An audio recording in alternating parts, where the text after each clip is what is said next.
මේ දවස්වල තියෙන මේ යුද්ධ ප්‍රශ්නත් එක්ක මේ තෙල් මිලයි බඩු මිලයි ඉස්සරහට වැඩි වෙන්න පුළුවන්.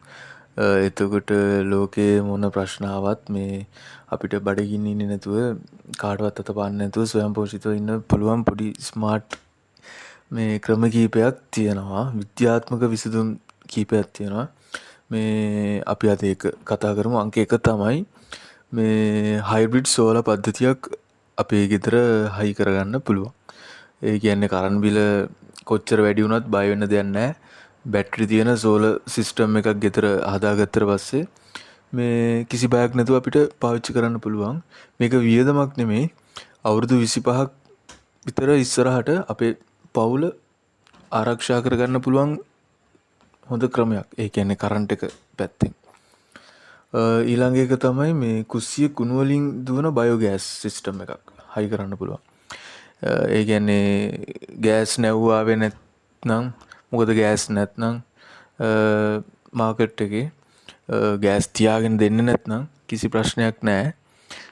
කිසිම වියදමක් නැතුව මුළු මාසෙම අපිට හොයාගන්න පුළුවන් බයෝගෑස් යුනිට් එකක් අපිට මිදුලේ හදාගන්න පුළුවන්. මේකත් ඇත්තටම විද්‍යාත්මක දෙයක්. ඇත්තටම විද්‍යාත්මකයි. අපි ඊළඟට බලමු මේ තෙල් නැති වුණොත්, ඒ කියන්නේ තෙල් නැති වුණොත් ප්‍රධානම ප්‍රවාහන ප්‍රශ්නේ විසඳගන්නේ කොහොමද කියලා.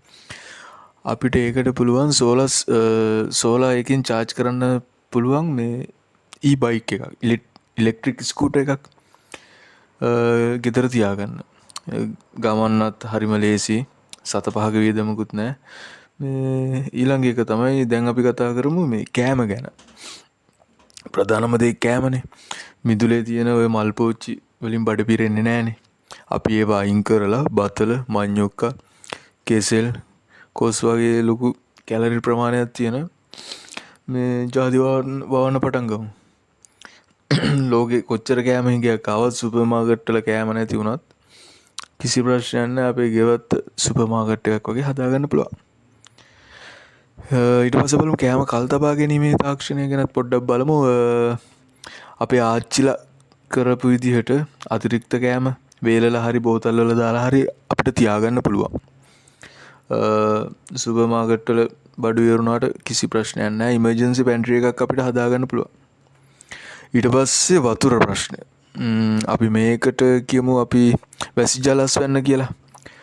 පයිප්පෙන් එන වතුර කවද නැති වෙයිද, මොනවා වෙයිද, මොන ජරා වෙයිද කියලා අපිට කියන්න බෑ මේ තියෙන තත්ත්වෙත් එක්ක. ඉතින් අපිට පුළුවන් හැමදාම වහිනවා. වහින්න නැති කාලයක් තියෙනවා. වහින කාලෙට වහලට වැටෙන වතුර ෆිල්ටර් කරලා කෙලින්ම ටැංකියකට එකතු වෙන සිස්ටම් එකක් අපිට හදාගන්න පුළුවන්. කොච්චර නියගයක් ආවත් මොන ප්‍රශ්නයක් ආවත් අපිට වතුර ප්‍රශ්නේ එතකොට විසඳිලා. අනිත් එක තමයි මේ පෑවිල්ලත් එක්ක දැන් මේ දවස්වල නම් වහින්නේ නැහැ. මේ දවස්වල හොඳටම පෑවිල්ලත් එක්ක AC ෆෑන් නැතුව අපිට ඉන්න බෑ ඇත්තටම. ඉතින් අපි මේකට කියමු ස්වාභාවික සිසිලනය කියලා කියමුකෝ. ඒ කියන්නේ AC එක ගන්න නැතුව ඉන්න බැරි විදිහට ගෙවල් හදන්න එපා.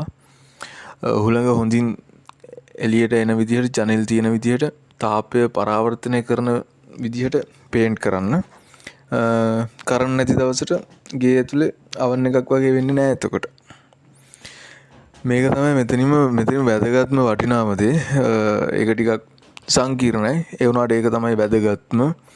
ලංකාවේ රුපියල කඩාගෙන වැටුණත්, ලංකාවේ පඩියෙන් ජීවත් වෙන්න බැරි වුණත් අපිට පුළුවන් ඉන්ටර්නෙට් එක හරහා ෆ්‍රීලාන්සින් කරලා, ඒ කියන්නේ Fiverr, Upwork වගේ ඩොලර් වලින් කීයක් හරි හොයාගන්න පුළුවන් මේ ස්කිල් එකක් අපිට හදාගන්න පුළුවන්. ඉස්සරහට රුපියල් ගණන් ගන්න එක නැති වෙයි. හැබැයි ඩොලර් කියන එක තියෙනවා.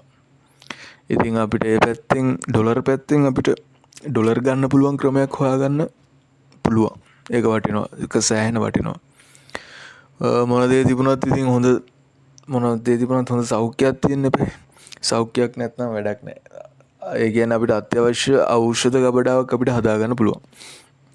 ඒ කියන්නේ ලෝක සප්ලයි චේන් කඩාගෙන වැටුණත්, ස්පිරිතාලවල බෙහෙත් නැති වුණත්, ගෙදර අයට තියෙන ප්‍රධාන ලෙඩ ටික, දියවැඩියාව, ප්‍රෙෂර් වගේ ඒ වගේ ප්‍රධාන ලෙඩවලට මාස 3කට විතර ඇති වෙන්න එක්ස්පයර් ඩේට් බලලා බෙහෙත් ටිකක් අපිට ගෙනල්ලා තියාගන්න පුළුවන්. අනිත් එක තමයි ෆස්ට් ඒඩ් බොක්ස් එක අපි ෆිල් කරලා තියාගන්න ඕන අනිවාර්යෙන්. අපි කොච්චර හිතුවත් තනියම ඉන්න පුළුවන් කියලා අපිට අනිත් අයගේ උදව් ඕන කාලයක් මේක. ඒ කියන්නේ සල්ලි වලට ඇත්තටම වටිනාකමක් නැති වෙච්ච දවසට අපිට වැඩ කරන්නේ මනුස්සකම. ඉතින් ඔයාගේවත් හැදෙන කෙසෙල් කැන් දීලා අපිට අල්ලපු ගෙදරින් පොල් ටිකක් ගන්න පුළුවන් විදිහට අපි අසල්වැසියොත් එක්ක හොඳ කනෙක්ෂන් එකක් තියාගන්න ඕන, හදාගන්න ඕන. ඔය ටික තමයි ඉතින් ප්ලෑන් එක. ඒ කියන්නේ ඉස්සරහට ගොඩක් වැදගත් වෙයි කියලා හිතනවා හැමෝටම. මේ ඉතින් මේක බලලා හොඳයි නම් කමෙන්ට් එකක් දාන්න. තව කෙනෙක්ට වැදගත් වෙයි කියලා හිතනවා නම් ෂෙයා කරන්න. Thank you.